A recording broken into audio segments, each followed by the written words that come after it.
It's a Japanese term short for pocket monster. Pokemon. Pokemon is now in full mania. That's all they're wanting now is Pokemon. And most of all, in the popular trading cards.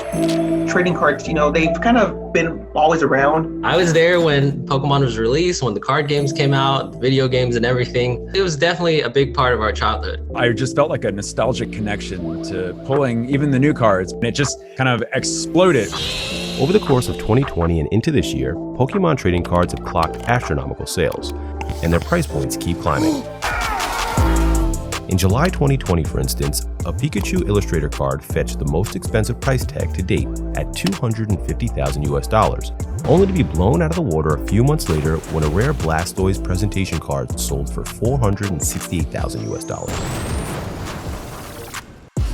As with most collectibles, rare mint condition sets are most valuable. A never-been-opened Pokemon First Edition base set booster box from 1999 sold for $408,000 at Heritage Auction, while the 1999 First Edition Charizard sold for $350,000. And even big names like Logic, who bought a Charizard for $226K, are stepping into the action. Am I crazy? And even those who never set out to be collectors have found themselves sitting on huge profits. For instance, Logan Fournier went on to found resale platform Hobbiesville when a search through his parents' attic turned into over $900,000 in Pokemon TCG sales. Demand and prices for Pokemon trading cards have entered, and according to some, surpassed the realm of even the most coveted watches, sneakers, and classic cars. But how did it happen? And what does it mean for avid and casual collectors alike?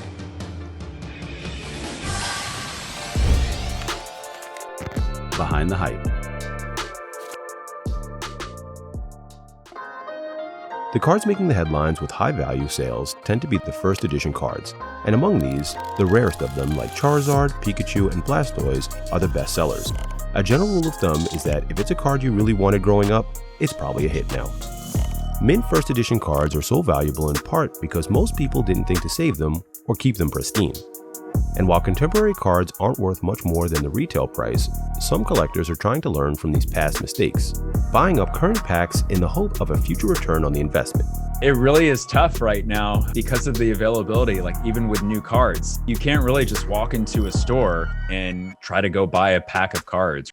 The company's really hyping it up big time. They're releasing a lot of limited edition items, cards, skateboards. My generation, and I remember playing this. I remember watching this TV show. I remember playing the card game. All the hype around that, it's definitely gotten out of control. And being someone that, was there when the cards first came out to, coming back around full circle to now it's blowing up. Investment may seem a stretch to some, but this pivot to collectibles as investments is a documented trend. The rising investor demographic is looking for alternatives to traditional opportunities in the stock market and real estate, and it seems like trading cards and other memorabilia tend to be a more accessible entry point for these investors. It's a perfect storm, coupled with the fact that Pokemon trading card fans have grown up, gained disposable income, and are willing to pay for a taste of childhood nostalgia. People in their late 20s, early 30s now have good paying jobs, they're out of college, and they're able to afford stuff that they like. A lot of people here believe that millennials are not the type of people that are going to collect. Obviously, change their minds. However, the extravagant price points in the headlines, like those paid by Logan Paul and Logic, have driven false perceptions about the going rate for rare Pokemon TCG and what amateur collectors should be looking for in their collections. The first edition Charizard or a Blastoise, it's very, very difficult to get. However, there's still lots of amazing cards out there. They're decently valued, but they're obviously nowhere near as close to difficult to get as like a first edition base set pack. To better understand the tiers of Pokemon trading card value, we have to take a look at the history of the game. The Pokemon trading card game, often shortened to PTCG or Pokemon TCG, was first published in October 1996 in Japan. This was the first card game based on the Pokemon series, although other Pokemon card series existed prior, notably the September 1996 Bandai Pokemon Card-Asp Part 1 Green and Part 2 Red, often cited as the first Pokemon card release. Pokemon TCG constantly introduced new card types and limited series, bringing new Pokemon into gameplay. But certain types were also phased out over the years. For instance, the Metal and Darkness types were also introduced alongside Light Pokemon and Dark Pokemon, but the latter pair were eventually discontinued to avoid confusion with the Darkness type. However, they made a brief return with the Neo Destiny expansion pack release in 2001. And the game's popularity has only grown over the decades. In 2016, it was the year's top-selling toy globally in the strategic card game subclass, and over 30.4 billion Pokemon trading cards have sold worldwide as of March 2018. There's a lot of demand for the newer Pokemon TCG, especially a new set called Shining Fates.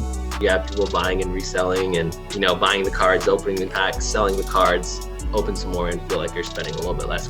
Pokemon knows the current issues that are going on right now, and the pandemic certainly hasn't helped like the print runs, like how much is going out into the world. So it's just difficult at the moment.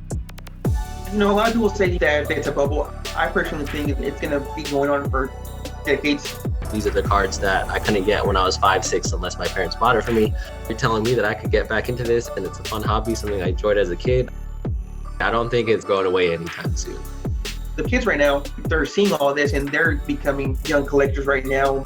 We might see another spike in another 10, 20 years. I don't know if some of the newer Pokemon are ever going to be as popular as Charizard or Pikachu.